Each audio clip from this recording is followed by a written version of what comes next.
Simana na ang milabay human sa pagbaha sa Bangkal, Davao City. Apan ang pampublikong eskwelahan sa lugar, wala pa nakabangon. Busa na nawagan sila og tabang kay halos na ng gamit nila nga danyos taon.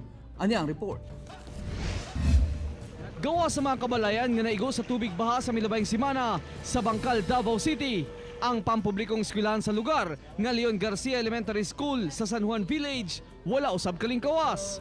17 ka mga classroom, lakip mga opisina nila ang naabtan sa tubig baha nga kutob kisame. Daghan kay tag mga gamit nga mga na-damage sama sa mga laptop, sa mga printer o mga laminating machines. Kay kasagaran sa mga ginikanan sa mga pupil na bahaan usab, gamay lang ang miadto aron motabang. Sa karon, mga teacher, pipila ka ginikanan ug mga pupil ang nangunay sa paglimpyo.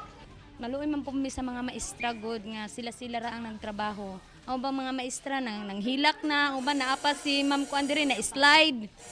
Ang grade 2 pupil nga si Philip Semblante, mga construction paper na lang ang nabiling gamit sa eskwela.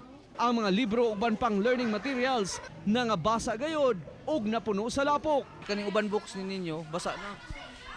So unsay nabiling gamit nimo? Kanina lang. Gibalhin nato ato mga estudyante karon nga ni eskwela, adto na mo sila sa second floor, dito na mo sila gihouse giklasehan. Panawagan nila nga matabangan sila kay halos tanang gamit na nga danyos gayod.